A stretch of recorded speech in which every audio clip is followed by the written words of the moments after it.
Bonjour tout le monde, Morning Brief du 21 février 2018 dans un volume de 3 millions 3.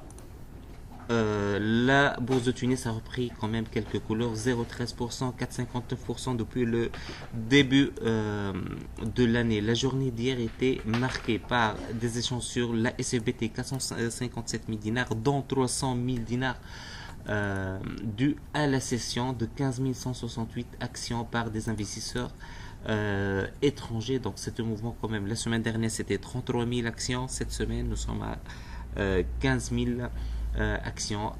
Cela explique en partie pourquoi le titre il a clôturé à 20 dinars. ICF meilleure performance 4,5%. Sotumag et Siam BTE. Donc ce sont quatre titres à très faible liquidité. Les baisses, il y a Tunisair après les 15% de la semaine dernière. Il est à moins 44% à 440 000 l'action.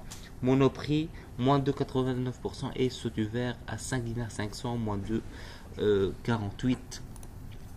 Pour les mouvements des étrangers, hier, on a 2000 actions en Tunisie Leasing CD et 1800 titres A2M. Mais à part ça, il n'y a pas eu de mouvement significatif. Pour l'actualité, trois petites actualités. La première concerne Carta Cement avec cet article de Bloomberg qui cite le journal Sabah concernant l'intérêt potentiel de Heidelberg Cement, donc l'allemand qui est parmi les candidats sérieux pour l'acquisition de Carta Cement, mais pour le moment rien d'officiel. Ce qu'on a pris du directeur général, c'est que celui qui va acheter Carta Cement doit être capable d'injecter de l'argent dans le cadre d'une augmentation de capital. Bien sûr, cela confirme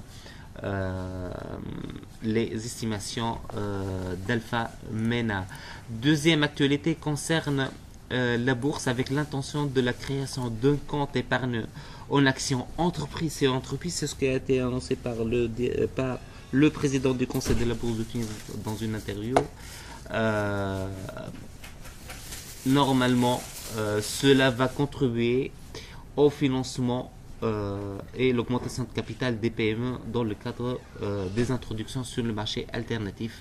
Donc, ça serait une bonne initiative, surtout que le marché alternatif souffre depuis plusieurs années et les plus mauvaises performances donc, concernent les sociétés introduites et cotées sur ce compartiment de la bourse.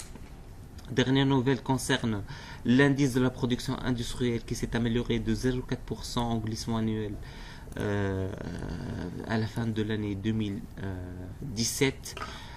Ce qui est sûr, c'est que cette hausse sera totalement effacée lors du mois de janvier et de février 2018, suite à l'arrêt de la production au niveau du groupe chimique et de la CPG. Il faut déjà dans les chiffres de 2017, donc tout ce qui est production des industries extractives a enregistré une baisse de 8,9%. Bien sûr, cette baisse serait largement plus significative lors des chiffres de 2018 et on serait sur des chiffres extrêmement négatifs pour le début de l'année. C'est ce qu'on a pour aujourd'hui et je vous souhaite une excellente journée. À demain.